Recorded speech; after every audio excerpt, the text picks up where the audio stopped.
घोड़ा कोई पानी में घोड़ा कालैया अब फिर घोड़ा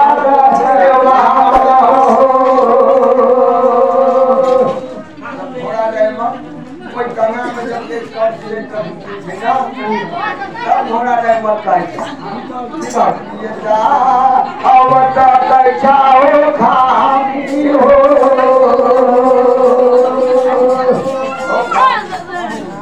तमाशा देखे आप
घोड़ा गए मर के बदल सब जाके गंगा में मज दिल का सारा बदल के बाद घोड़ा गए मर के जब जल से बाहर हो गए घोड़ा गए मर की कहे फिर की कहे हो करियो अकाल जोड़ पाना तोरा कर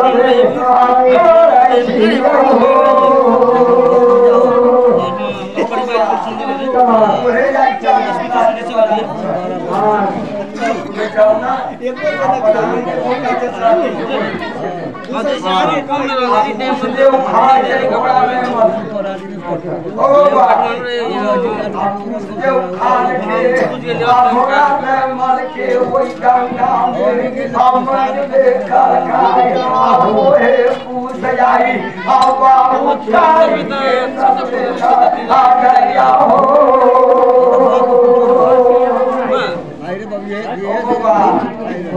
ना हो खामी सुन देखा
राम छबीला के भीतर भीतर तकलीफ होता कैला होता जब पूजा करे के काम करके काम छाप के अब वो हेता अल्लाह गई बाबू का अरे मार के आवन हो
बउआ के चलन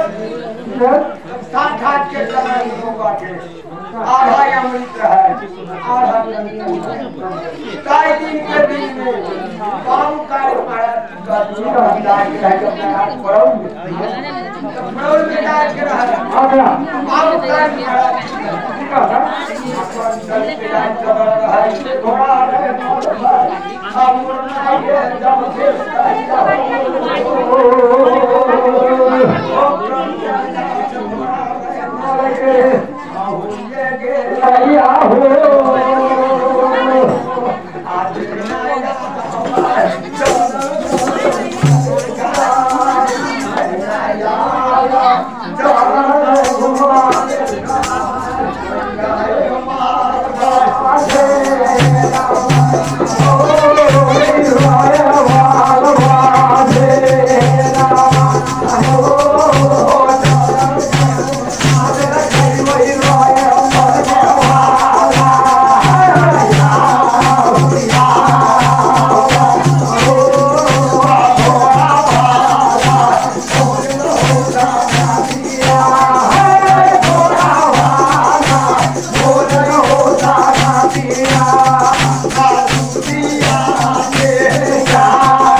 महीना बाबू कारिक महाराज के सुनता हो गए वहाँ माता बोल के काई दिन में माता या पूरा की से चल जब आके रहो बाबू कारिक हो बउआ बड़ी धोखा में चल गया घोड़ा खरीदी आ लौटी नाही बोलई हो भाई हो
नमस्कार।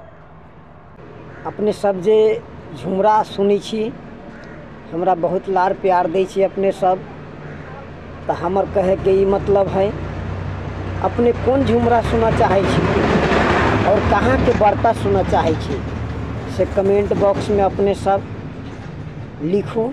और हम वहाँ के वार्ता अपने सब के समक्ष में पेश करबै। हम ई कारिख म्यूजिक के जरिए से हर देवी देवता के झुमरा ल के अबैत रहैया, जेना कारिख झुमरा, सोखा झुमरा, गोविंद झुमरा, बनी महारानी के झुमरा, महारानी के झुमरा, दिनकर महाराज के झुमरा, मीरा महाराज के झुमरा, अथवा अनेक देवी देवता के झुमरा हम अहाँ सबके समक्ष में पेश करै छी। तो अहाँ सब बहुत लार प्यार दै छी। सब्सक्राइब करू कारिख म्यूजिक और लाइक करे के न भूलू, कैला कि यहाँ के ई घर अंगना के चैनल छै कारिख म्यूजिक। अगर कोई भाई के घर बिगड़ल होई या कोनो परेशानी होई या कोनो बीमारी होई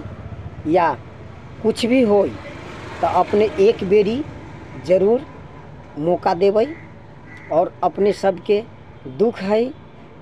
या घर के फेरी है या देवता के फेरी है या अहाँ के भागे में लिखल है, ये अहाँ के कारिख बाबा क्लियर कर देते हैं। अहाँ सब हमारा चैनल में ये कारिख बाबा के कृपा से इस चैनल के अगर देखी छी तो जरूर एगो लाइक आ शेयर साथी में जरूर करबे। धन्यवाद।